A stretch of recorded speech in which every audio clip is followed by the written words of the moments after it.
I'm not just the general manager of our parks department, but I am also an Outward Bound alum.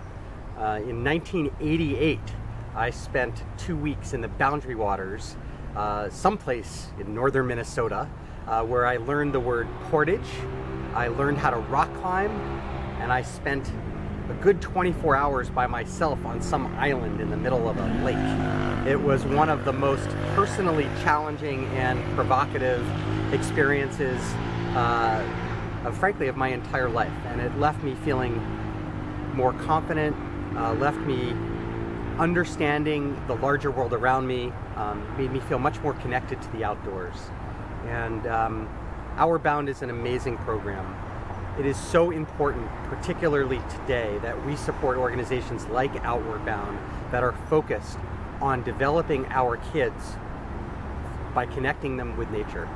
The sad fact of the matter is that kids today spend nearly 7.5 hours behind a screen and less than 30 minutes a day outside. So anything that an organization like Outward Bound can do to teach kids leadership skills, to get them to stretch their own personal limits, to get them to engage in teamwork and collaboration with their peers or colleagues, to get them to connect with the environment, to understand the larger world in which we live, is something that is worth supporting.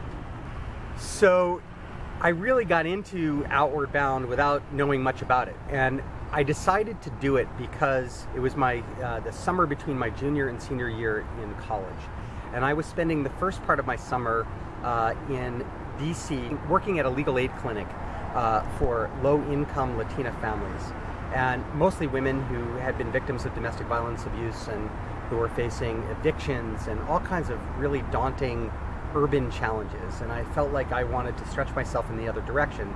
So I signed up for this course, flew to who knows where in the middle of Minnesota. And the first thing I remember is one of the Outward Bound instructors saying to me, "You brought DEET, right? You brought bug spray." And I'm like, "No." And I was just in a world that I had never experienced before. And I chose an activity that I really had never done either, which was a combination of canoeing and rock climbing. And we canoed for hours upon hours upon hours with our gear in the canoe in often very windy conditions. And then when we crossed a lake, we had the great pleasure of, with our backpacks, portaging, which again was something that I had never heard of before, didn't understand the term. You literally hike sometimes for a half a mile, a couple miles with a canoe on your head. Kind of cool. But probably the most provocative part of Outward Bound for me was the solo. I'm someone, I always gravitate towards the social. I am someone who loves people, loves to be with groups of people. And to have this time, 24 full hours, by myself with, frankly, no gear and no food, nothing really but a journal and a tarp, was really provocative, and it wasn't easy. It wasn't easy to spend that kind of time alone. But I came out of it happy to see people again, but also came out of it feeling stronger about my own ability to really just be with myself. And it was a really valuable experience, and Outward Bound will always have a special place in my heart.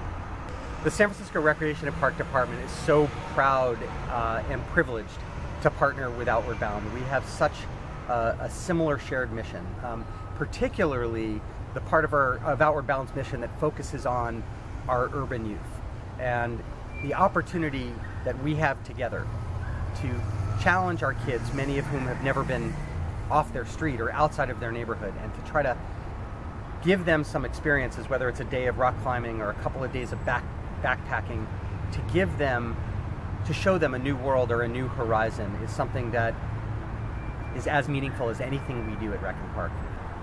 I'm Phil Ginsburg, the General Manager of San Francisco's Recreation and Park Department, and thrilled to be a supporter of Outward Bound.